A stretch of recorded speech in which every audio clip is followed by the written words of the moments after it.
Good afternoon, everyone. I much more prefer to go up onto a stage at an insurance conference being the cool car guy than coming to a place like this and being introduced as an insurance guy.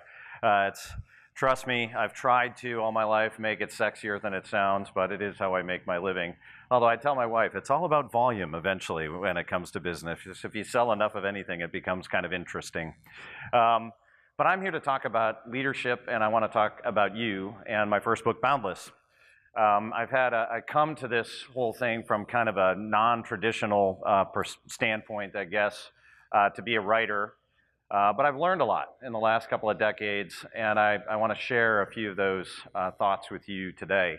I have been, in the last decade, to hundreds of conferences around the world because of the way my life has grown up, both in my industry and through my YPO experience, which I'll share with you. And I've spoken at certainly dozens of them.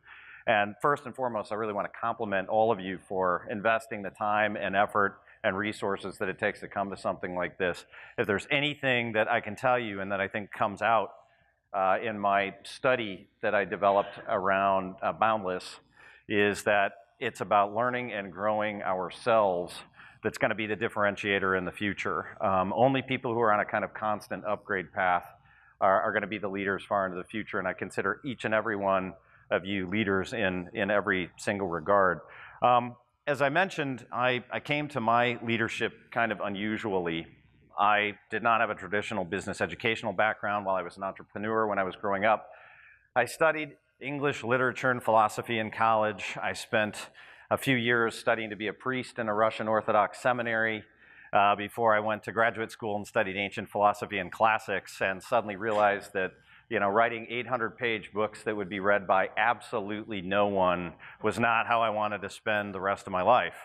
And while teaching was always sort of an interesting idea to me, I felt that I had a bigger role to play in really leadership, because what I didn't realize is even when I was at seminary, I discovered that really interestingly, the first global organization in the world was the church. And it was the first organization that managed to grow across populations and across cultures kind of interestingly, and as flawed as many people find it today, there's a lot that you can learn from leadership in studying different forms of leadership in different sectors of human history, and I found that kind of interesting. What's kind of fascinating, I guess, and when I really kind of get into this, is I want to share kind of 10 concepts about some of these leaders that you'll see up here on the screen that in the last 3 to 4 years I've had a chance to personally interact with world leaders, decision makers, artists, innovators in almost every sector in different corners of the world, and it was all from my experience in YPO. While I was scaling my business, I didn't realize this side project of studying leadership was growing up with me at the same time, but my approach was I was defining myself, as many of us do, by what I wasn't. When I took over my business, I kept saying, well, I don't have a business background. I don't understand anything about finance. But what I discovered through the things that I actually was studying is that I understood a lot about human value. And I understood a lot about how people find value in different things other than economic value. And so I started from there. The business that I built was about human value and thinking of brands more as ideas than as advertising campaigns, and thinking about people as assets rather than just expenses. And that's what enlightened business leaders do today, is they think about more than just how economic value is going to be created. And I learned a lot of really poignant lessons from some of these people here. If I were to frame in general what I've talked about a lot around the world and what I talk about in the book, is that we're in this fascinating time in human history. It's extraordinary in so many ways, because by almost every objective measure, and I will confess that I am a Hans Rosling, Steven Pinker, Peter Diamandis fan. Any book, by the way, that I mention here, I'll put up on my website if you're interested in reading them later. I'm a pretty disciplined reader. So I'm happy to share some of my source material. By every measure, we're living in a world of incredible progress. And in the last 50 years, by almost every single measure, the world has improved for more people in more places than not. And that's a very utilitarian view. I'm not going to even remotely suggest that there aren't challenges in the world, and in fact, new challenges that are coming up. but driven by all the cool things that you're talking about at places like South by Southwest, technology, a lot of very enlightened social movements that are happening. It's just a healthier, safer, more wealth-creating, more longevity-creating place to live in the world today. But at the same time, we have all these really unique challenges that are just freaking everybody out, right? I mean, I've seen this all over the world. Climate change, of course, being certainly number one.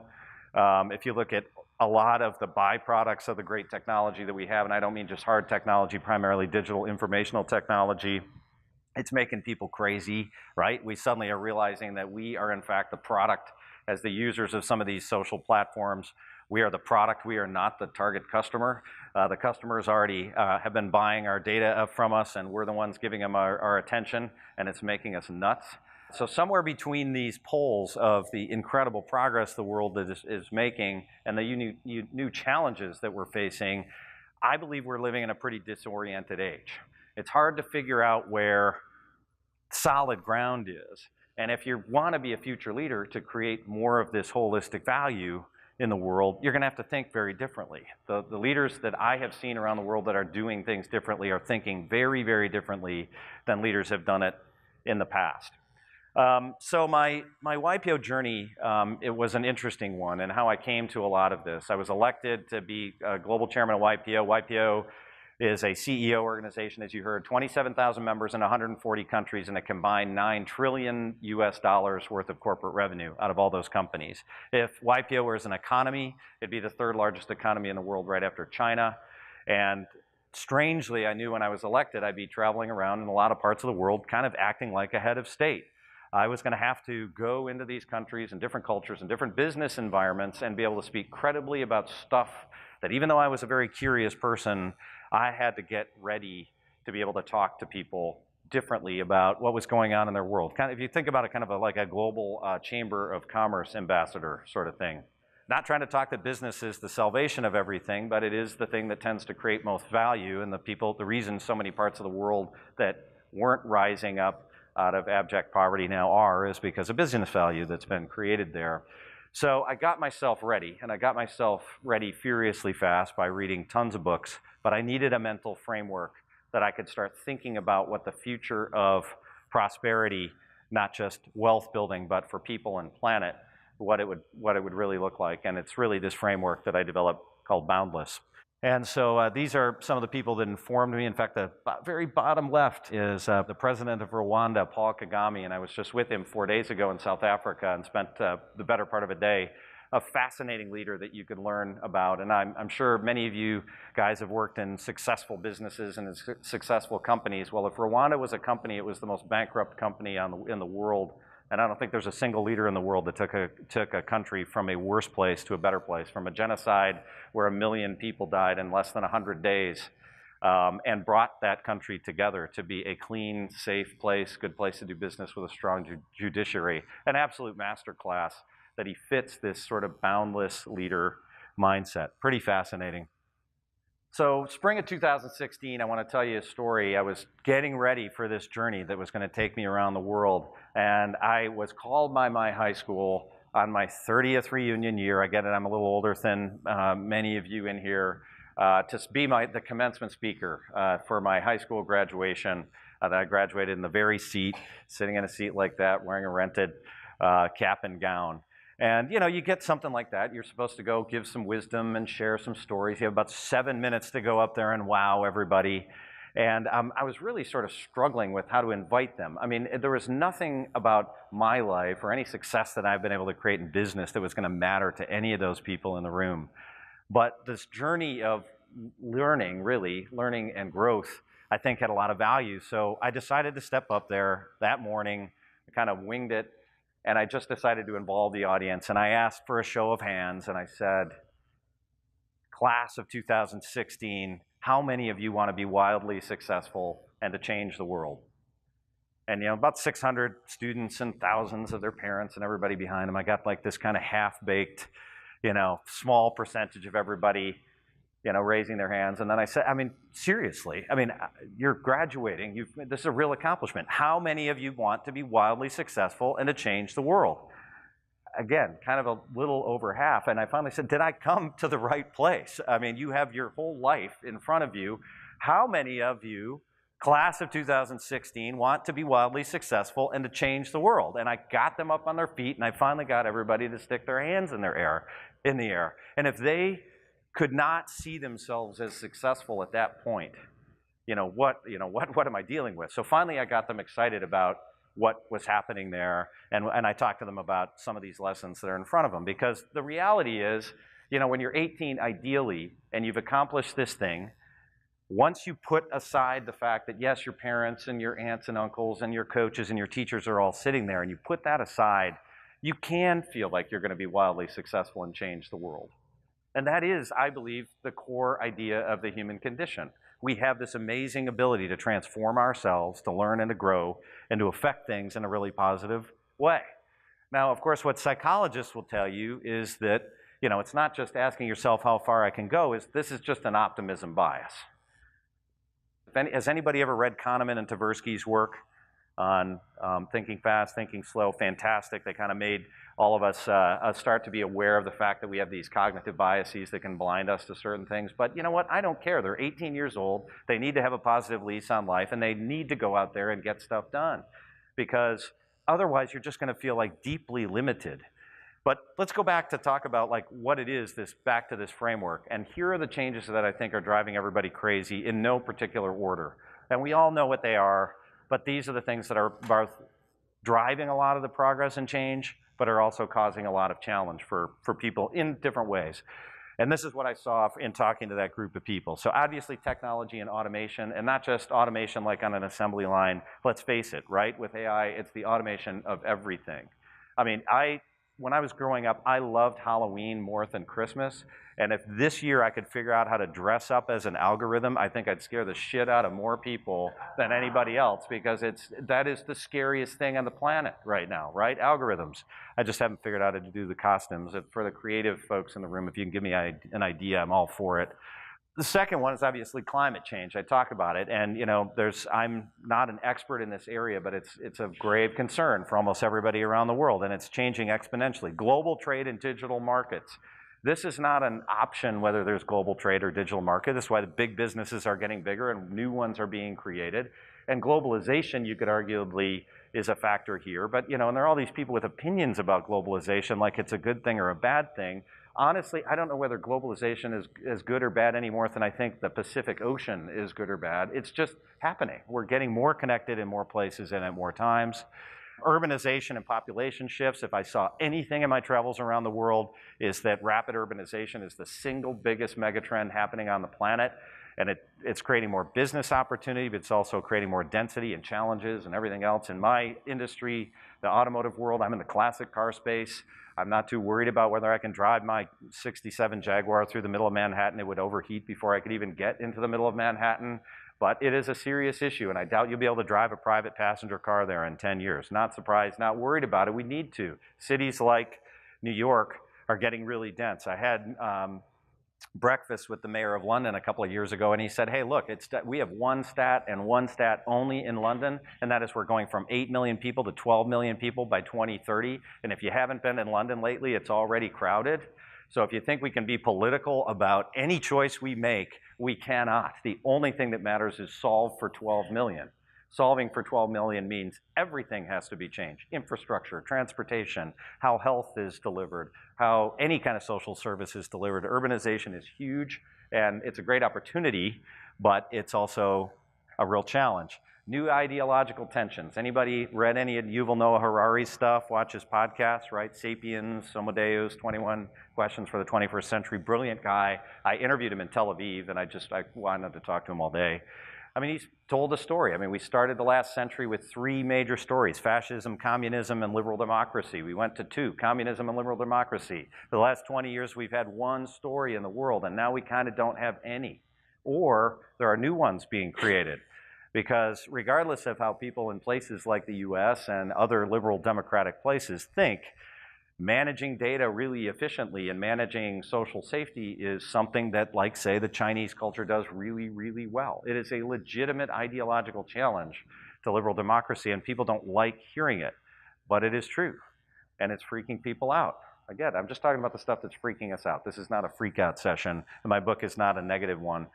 The rise of girls and women. I'm a father of 3 girls, and this is the thing that I'm more pleased with than anything that's going on, but it is rewriting a lot of social playbooks around the world, and people don't know what to do with it. I spent quite a bit of time in my time in YPO in the Middle East, and strangely, at the very end in Saudi Arabia, which was not a place I wanted to go. Talk about a place that is going to just thrive once they unlock both the brain power and the spending power, frankly, of all the incredibly talented women who live there. It's going to be a phenomenal thing, but I just think it's too late, honestly. My impression, Saudi may not make the change fast enough. Individual fulfillment eclipses faith. Church attendance, temple attendance, mosque attendance is plummeting in any place that it's a heavily developed world. I mean, even countries like Spain, you know, that used to be the most conservative Christian country in the world. I mean, it's just, these things are plummeting in the face of individual fulfillment. It's the God of our future. It's the idea of how happy we can make ourselves. And then finally, longevity, which I happen to believe is going to be the undiscovered country of everybody in this room's both opportunity in your life. I believe within 8 to 12 years of unlocking the 2 things that are going to kill most of us, which is cellular disease, cellular disease and inflammation. That's what kills us, other than car crashes if you're, you know, and I get it, there are lots of ways that people die.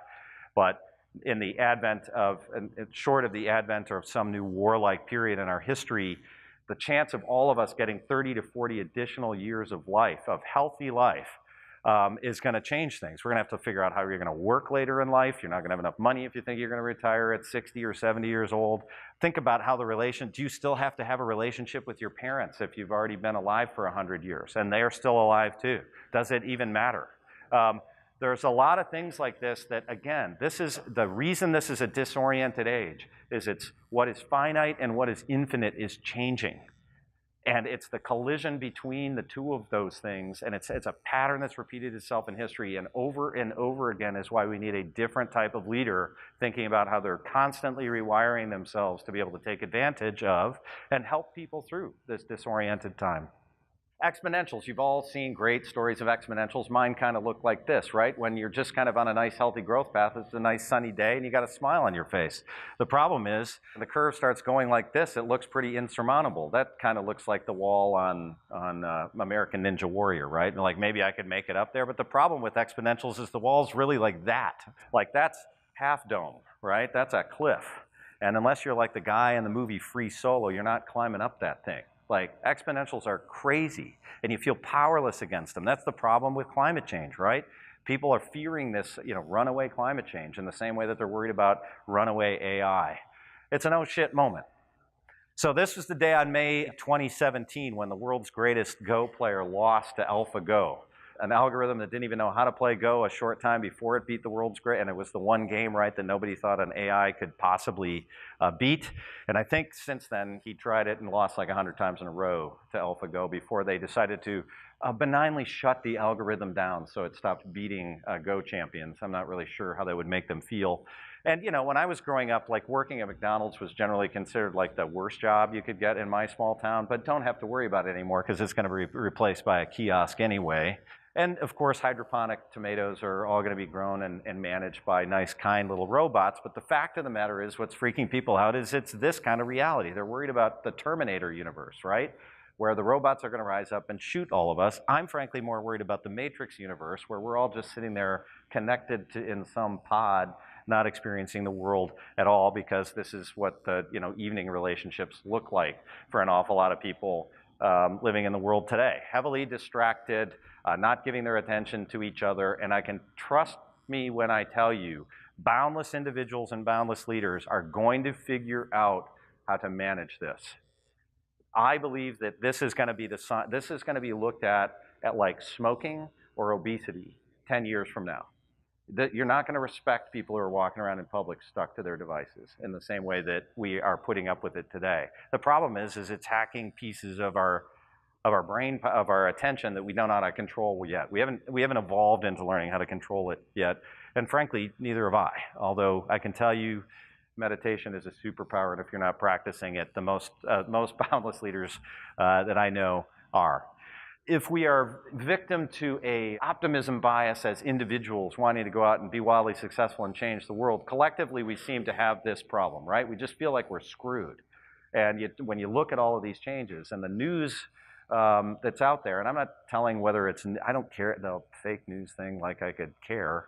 Though I can tell you, the world leader, I will tell you, I asked almost every single one of those world leaders where they get their news. I was kind of curious. That was sort of interesting with heads of state. By the way, where do you get your news? Because I feel like I can't even have CNN on anymore. I just scream at the screen. The AP News app, and Reuters.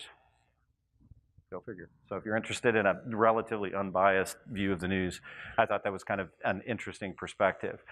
But what we're victim of together, when you look at things like that, is really this declinism, right? Is somewhere between what we think is really awesome in our own lives to be able to go out there and truly manage our way towards real prosperity and real progress, is we have this problem collectively often of declinism, a view that somehow the world must certainly be going to hell, even if every single statistic show that we're living that happier, well, not happier, actually not happier, but healthier, longer lasting, less threatening lives, more wealth creating lives than people ever have before. So the myth of Prometheus back in ancient Greece was that Prometheus found the gods to be so despicable that he stole fire from them to give it to humans. Of course, the gods then strapped him to a rock and let him to be pecked to death by birds, but that's a unfortunate end to the Prometheus story. But what the real story is about this is about how humans are going to seize what is infinite to help them become better humans. That's all that story is about. If your only story is about what your gods are doing, is that in ancient Greece they were like rapists and incredibly violent beings, then he was probably right to steal anything that he could from them and give it to humans. That's what we have to do, because the new gods of today are those terrible algorithms that everybody fears so much. It's how we establish our humanity is going to define the leadership styles that are going to help us win in the future. I want to share with you the 10 things kind of that I've accumulated from that group of people and my reading and study and building my business. And I kind of refer to it as the 10 traits of the boundless leaders that I think are changing the world by upgrading themselves. And it kind of looks like this. First and foremost, they know themselves. And it sounds kind of obvious, but really it goes back to the temple at Delphi, the sacred oracle at Delphi. There were supposedly over 140 inscriptions at the oracle at Delphi. The two that survived and are probably considered the two most important pillars of Western thought are know thyself and nothing in excess. Gnoti seoton and meiden agan. So know thyself is something that every single leader that I found across the world spends some period of time trying to ask themselves and understand these two questions. It's what am I and who am I? It's two pretty distinctive stories, actually. The what am I is, and again, this is where there are much better places to get this than to listen to me talk about it today, is that we are Homo sapiens, right? And with that, and if you take there's some excellent reading about what makes human beings unique and why we have been this sort of interestingly evolving species on this planet that took over the planet and risks destroying it, but also has the opportunity to create a pretty interesting, flourishing future, is that there are kind of three unique things about what make humans humans. One is that we can calculate, we can compute. We think in two different ways. The second one is that we can create abstract thought and we can consider abstract thought differently. And we create better and better explanations of how the universe works. If you've never read the book, I think it's probably the best right now on the planet to understand how we do this. It's David Deutsch's Beginning of Infinity. He's going to be at TED. If anybody's going to be at TED, he's doing a TED Talk and a conversation about this. But the core idea is, if you think about it, Newtonian physics explained the universe pretty darn well until Einstein's special theory of relativity came along and kind of blew that out of the water. It made it a little bit better. Now we're looking, and even Einstein already was tipping his hands towards quantum physics, is that those are three completely and incompatible understandings of how the universe functions, but were perfectly adequate at the time. So what makes humans unique is that we have the ability to continually upgrade how we explain how things really work. And that's what is unique about us. And finally is that we're not just thinking animals, we're feeling animals. If you think of Descartes' cogito ergo sum, I think, therefore I am, that is an insufficient description of what a human being is. We're thinking and feeling. And by the way, for leaders, it's empathy. It's the ability to feel how other people are feeling is what's going to define you as a leader, not how great you speak or how much money you have or what great brand plan you have. So what am I? You have to be able to spend significant amounts of time understanding what the human condition is, and I'll get into it in leadership in a few minutes. The who am I story is interesting. When I was preparing to travel around the world, I was challenged by someone who trains in a method called leadership presence to create 5 stories about my life. And I think every leader needs to practice 5 stories. It's a who am I, who are we, why are we together, right? Who are we, what are we doing here today? What have we learned, where are we going, and what mistakes did we make? You practice those stories. But the reality is we don't tell the stories about ourselves the same way twice, right? I mean, even if you kind of get better and better at it. I would bet if any of you have children, you probably don't tell the same story to them about how you grew up. I mean, it's funny, like the number of people in my day and age, they will not tell their kids the truth about how much they partied in college. They just won't tell them. I don't understand it. Or whether you're trying to get a job interview or what have you. So, for example, when I was in a business setting like this, I practiced a story that looked a lot like this. I grew up in a small town in northern Michigan on a lake, in this beautiful sort of upbringing with loving parents, and I went to kind of a nice public school, and I had 2 sisters, and I learned to drive cool cars, but I really wanted to be James Bond. The only thing that I was interested in was becoming James Bond. The problem is there was no Majesty's Secret Service and not a lot of Aston Martins sitting around in barns for me to restore. There was, however, a really cool Porsche for me to restore, but I couldn't afford it, so I planted an apple orchard so I could afford to buy the Porsche and restore it. So it was the closest thing I could come to James Bond. I fell in love with learning and growing in business and entrepreneurship. I went to seminary. Yes, I studied to be a priest. I had fantastic hair, which I'm incredibly jealous of these pictures. It just pisses me off when I think about it. Then I started, when I no longer had hair like the guy in the middle, this is a monk that, by the way, used to study meditation with Steve Jobs. If anybody ever wonders why Steve Jobs was, I think, a terrible leader, but an incredible visionary, is his only single goal in life was to become a Zen master, which is this guy who used to meditate with him. That's why he actually spoke the way that he did. So Eastern thought became very important to me. As I started growing my business, I started talking to larger and larger crowds of people. I had to start talking about brand and things like saving driving and how you can improve your life. And then I grew a big business. I have 1,200 employees. We operate in all these different countries around the world. And then I became the chairman of YPO and had a great time helping people upgrade their leadership path. And that is the rest of the story. That is my who I am story in a business environment. And it is not at all the way I tell it to my kids. It's just not relevant to how I tell that story to my kids. Boundless leaders, trait number 2, they are constantly upgrading themselves. I think we need to think about ourselves like software. If we're going to have to remake ourselves, especially if we get 30 or 40 more years to our life, then the idea of, people just kind of get old and crotchety and set in their ways, that's not going to work. You're going to have to figure out how to get more and more comfortable with being uncomfortable in the way that you change yourself and remake yourself. A lot of the leaders that I met did this very much. What was interesting is the number of them, even much later in their lives, the older ones, continued to see themselves as learners and growers. My time with Kofi Annan, the Secretary General of the United Nations, was an absolute masterclass in how to continually upgrade your thinking and remake your life. That was a guy that started off his life one way and ended up being an incredible peacemaker. And he actually ended up helping me through a problem that I was facing in the YPO in the Middle East. I got myself embroiled right in the ancient tensions there. And who better to advise you than the Secretary General of the United Nations? So, the things that you're constantly upgrading yourself, that's my leader bookshelf. Happy to share a few of these books if you're interested, that I read everything from water to Anti-Fragile to, how the borders got drawn in the Middle East. That was kind of fascinating. And then, but here, just a quick couple of learning hacks. This is just from me that I share in the book. It's not just upgrade yourself. You need to upgrade yourself using high impact ideas. I used to measure my learning progress by how many books I read. I read a lot of books, but it's more about the ideas than the books. It's how many ideas are you getting into your head at one time. My method for reading, my method for study, is if there's a subject that I'm interested in that is modern and contemporary, is that I will either start with podcasts, bluntly, of an author that I might be interested in reading, or the Blinkist, if you don't use Blinkist, which are basically book digests. But what I find is when I hear an author do an interview about their own book in their head, and then I read the book, my comprehension of the book is about double, and my ability to go through the book quickly is I can go through it about twice as fast. Because you already know how the author is thinking, and you kind of hear their voice when they're telling it. It's a great way. Interestingly, great courses, if you haven't done that before.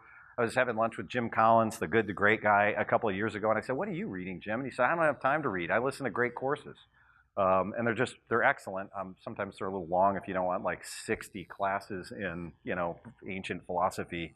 But it's a good thing. You got to come up with high quality ways to get high quality ideas in your head faster. Think of return on your learning, not just on volume of learning when you're developing it. That's what Boundless leaders are doing. Boundless leader trait 3, they are intrinsically motivated. Designations, degrees, awards, all of that stuff is wonderful, but I can tell you as somebody who employs a lot of A-level talent around the world and having run YPO where there are 20 million employees in all of those companies, your degree from a really great university gives you about a 24-month advantage when you start a new job. So for the first 24 months, your degree is fabulous. After 24 months, you better be learning your ass off, or you're not going to be able to keep up with the growth of the business. I kind of tell my people, we grow compounded at about, my business at between 16 and 20% per year. If you're not actively trying to figure out how to grow yourself at least 15 to 20% per year, you will be left behind.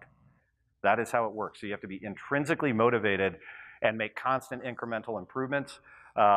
A few books that I studied along the way with this and I started realizing was being used by some of the best leaders out there. The Compound Effect by Darren Hardy, Charles Duhigg's The Power of Habit, but I think the best one that is out there today is James Clear's book called Atomic Habits. If you haven't read it, buy yourself a copy. Managing habits and how you build yourself up in this world is the best way to go, and I think James just absolutely nailed it. Incremental improvements, 1% better every day. And work towards something. This is an ancient Greek concept called arete, excellence, and it's something that I always sort of think about myself. How it's not just that I'm trying to make myself better, it's how I'm trying to make myself more excellent, and it's a trait that kind of works its way in almost everybody's life, whether they think it is or not, that are really high-performing individuals, and I find it to be very useful. And I talk about physical fitness matters and all of this. Even Paul Kagame, in the middle of just some of the unbelievable crap that he dealt with in Rwanda, managed to work out every single day. And he knew he worked out every single day and he quit working at 8:30 so he could spend time with his kids. It was just, again, kind of a master class in self-discipline and meditation, as I said. If you're not practicing it, download an app, get good at it. This is what you're going to need to learn how to rewire yourself multiple times for the rest of your life. Boundless leader trait number 4, they manage their limits and appetites. The people who fall off the rails off the playing field, not on the playing field. I think about, I don't play golf anymore, but I used to, and I used to think Tiger Woods was really awesome. Did he fail on the golf course?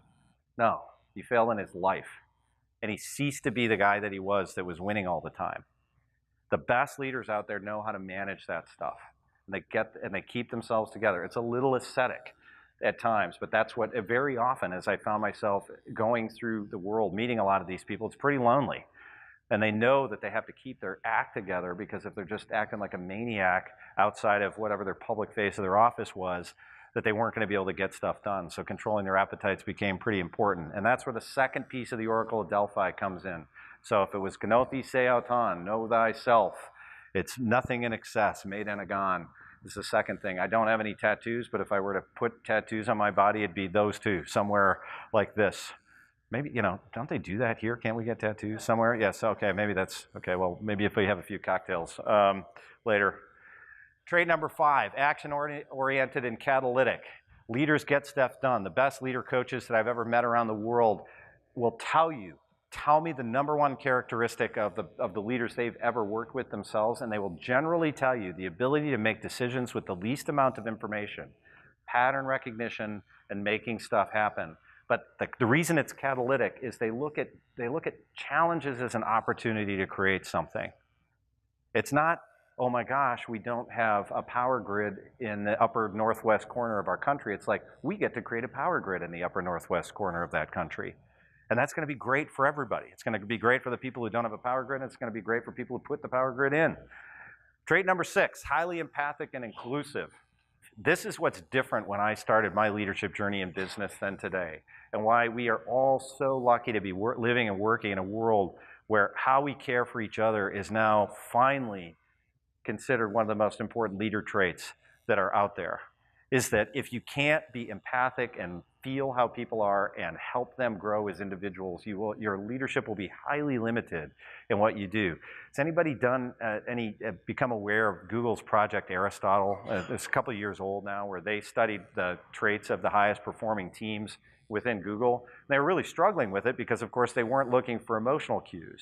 And when they finally dug underneath it, it's the highest performing teams ever within Google. And now you see it just repeating itself as it's a very high empathy between the teams to understand. Maybe if somebody comes in every day and they're not acting like they're with it, or they're probably struggling with something at home.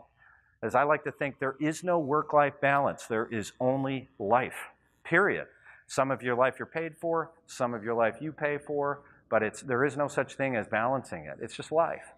And the best leaders are going to be able to help people through that stuff and recognize, especially if you work out of your home, whatever your home problems are, they do affect your work and vice versa. And they're highly, highly inclusive. Trait number 7. Now, this is a concept that I kind of am describing out of my different phases of my life. And that is this concept of covenantal relationships. If you think of the difference between covenantal relationships and contracted relationships, a contracted relationship is, I'm going to do something for you in the hopes that you do something for me. And it's not that you don't value the time together. It's not fine to go have a beer or a coffee or whatever. A covenantal relationship is different. A covenantal relationship ultimately is one where you care more about the relationship than what you actually get out of it. There was a phenomenal book describing this called The House We Build Together by Rabbi Sachs. Jonathan Sachs. He's a British rabbi that actually wrote this book in response to the Syrian refugee crisis and how Brits were struggling so much with all of these people coming into their country and what it was doing for them. And he sort of developed this idea that it's the difference between inviting people into your home, staying together in a hotel, and instead scrap all of this. We're going to build this house together.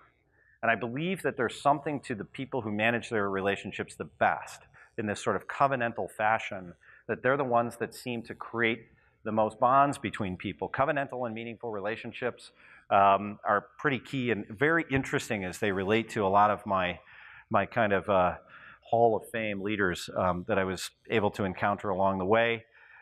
Boundless leader trait number 8, leaders give context. And what they do is they create the context of meaning and success. If you think about it, it's not about putting a goal on a paper. It's not about creating spreadsheets. It's not about creating annual targets. It's about creating the context within which people can find themselves to become successful. And they do it through ritual and story.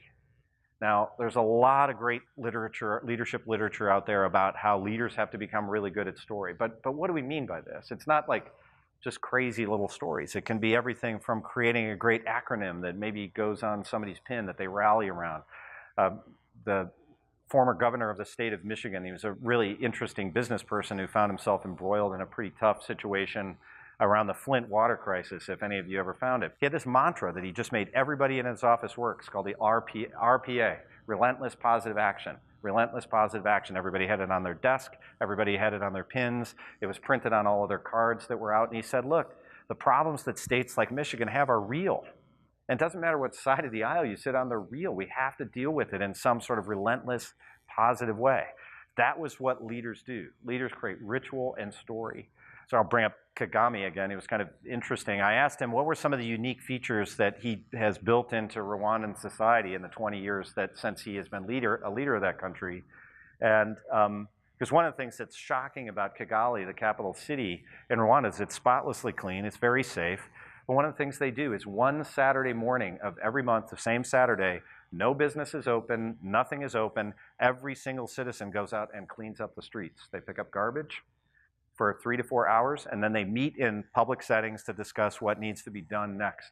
in their country. They have a long way to go to be the country that they want to be, but that is what leaders do. They create rituals that bring people together. And over again, I was talking to somebody recently who's an automobile restorer of all things. I'm in the car business. And I asked him how he found, the trouble with a lot of those kind of businesses is finding people who are highly motivated and show up at work sober and on time and all those things. You can imagine, sometimes the type of people that might work in a restoration shop. And he said it was simple. We start at 6 a.m. You have to have your glasses on, you have to be dressed. The shop opens at 6 a.m. and you'll be there. So if you want to party all night long, that's not going to work. You will not make it in that environment. But he said the best thing about it is he said he was in the shop himself at between 4:30 and 5 every day, waiting for his people to greet them, shake their hand at 6 so that they could start their work. And every day at 2, they got to go home so that they could pick their kids up from school. And the best thing about it, by starting at 6 a.m., not only get the kind of worker that would show up, is that they got to have a family life rather than expecting them to pull heroics. That's the kind of leadership that creates ritual and story to help elevate people for who they are. It's not just about getting more cars restored faster. Boundless leader trait number 9, they know the world as is and seek better explanations. I already talked a little bit about David Deutsch's book on The Beginning of Infinity, which I very, very strongly recommend. But knowing the world, if anybody is a meditator here, this is a lot what meditation teachers tell you about. Is that when you start getting better and more practice in your meditation, you start understanding what's real and what's not. Because so much of what drags us around is not that real, actually. It was interesting. I ran one of my YPO board of director meetings in Budapest, Hungary, on the day of the US presidential election in 2016. Well, we all know what the outcome was there, right? So I have this global group of people gathered in Budapest, Hungary. We all stayed up all night long waiting to hear the election results. We finally wake up in the morning. We all know what the result was. I walked into the breakfast room. I've got all day board meetings, and half the room is literally crying, in tears, at breakfast. And I'm thinking, great, how are we going to move forward with all of this? And it just so happened we brought in this neuroscientist to give us a little pep talk in the middle of the day. At lunch, to kind of just give us like kind of a working lunch, let us have a little personal take-home value. And I'm like, dude, you got to help me here. I mean, I have lost this group. This is really challenging. And he helped me develop this idea. And it was interesting. And that was the fear that you feel this morning is no more real than the safety that you felt yesterday.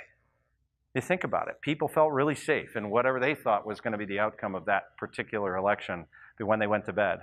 But that safety was just as false as the reality everybody was fearing. When you're a boundless leader, you have to help people understand what's real and what's not, and what the real things are to be concerned about and what is not. And it plays through a lot of things. You're constantly seeking better explanations, right? So does anybody know what that is on the right? That's Mount Rainier on the left. Looks like a big desert, right? That's Wadi Rum. That is actually the border between Jordan and Saudi Arabia that I visited last year. It doesn't look like a border, does it? You don't see any big wall running down the middle of it. Have you ever heard the term line in the sand? You know what that is? That's a human construct about borders. And you think about it, if you've ever been to the four corners of the United States, are you actually a different person whether you're standing in Utah, Arizona, New Mexico, or Colorado? No, it's another human construction. This is a sunset on Lake Michigan right near where I live. But actually what it is that's the dividing line of the Eastern and Central time zone, if you look on a map. That's what you'll see if you look on a map right there. I'd prefer the sunset, honestly. Boundless leaders see it as a sunset. Money. Yuval Noah Harari talks about it as this is the greatest story of human history. Dirty pieces of paper in our pocket that allow you to buy things. But why is it that the one on the left is valued so much differently than the one on the right? Or now, how about that one is valued so much more than the one on the right? What makes people fear Bitcoin so much? Interesting, huh? Does the safety on the left, is it any more real than the safety on the right? It's kind of fascinating to think about. So finally, it's this. I believe that the people who are changing the world the most, these kind of boundless leaders, they see through what are false boundaries, what's real and what's not real. And they tend to lead towards a more concept of a flourishing life.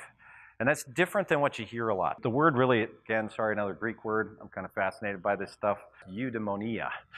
And it kind of means the good life. It's a life lived well. It's a life lived with a kind of virtuous intent. And it's a word that often is connected back to that earlier Greek word I talked about, which is arete, a life lived in constantly in pursuit of excellence, but with this sort of very good, optimistic, grateful intent is a world that is about well-being, eudaimonia. And I think that that is the ultimate trait of the people that are going to help us change the world. There are challenges out there. There are incredibly incredible opportunities for all of us who are willing to go out there and seek them. I mean, we live in this phenomenally progressive time. It's just a wonderful time to be alive, and it's going to be the ones that live a little closer to this, I believe, that will help us lead towards the future most of all. On the cover of my book, I have a picture of the fish. I don't know if anybody's ever seen this image. Oftentimes it's like a cheesy thing in the corner of a Chinese restaurant, like the fish jumping. Well, there's a famous myth in China called the Dragon's Gate, okay? And the whole idea, and it's a little bit like Prometheus stealing fire from the gods. It's kind of a thinly veiled thing describing human beings. So yes, you get it, we're all the fish. And the idea is that all of us are swimming up the stream trying to improve ourselves. We're trying to improve our lives. We're trying to improve the world around us. And the idea is when the fish are swimming up the Yellow River in China is that they'll slowly make their way through these gates. The image at the top is a gate. And if you can make it all the way to the top and you can jump over the gate, you'll be transformed into a dragon. So very often you'll just see the fish jumping. Again, you'll see people with tattoos and stuff of the fish jumping. This was the image that I gave everybody when I was traveling around the world in YPO. And because I think that there's actually a little bit of maybe a paradox or a puzzle. It's often depicted that at the Dragon's Gate there's this group of fish and then there's one leaping over. And remember the story of all the kids sitting in their gowns, raising their hands, saying they want to be wildly successful and change the world. Like, that's what it feels like, right? You're jumping over the Dragon's Gate. You're going to be this awesome individual that is able to, live an awesome, successful life and change the world. But I think the kind of cool puzzle in this image is that I kind of feel like it's because of the common work of everybody together that individuals are able to get over the gate. It's this idea of you may be able to be rich, but you'll never be wealthy alone. You may be able to be somehow successful, but you'll never have a flourishing life alone. And that's what living boundlessly is all about, breaking down those barriers and working together to create a more flourishing existence. Thank you. Thank you for coming.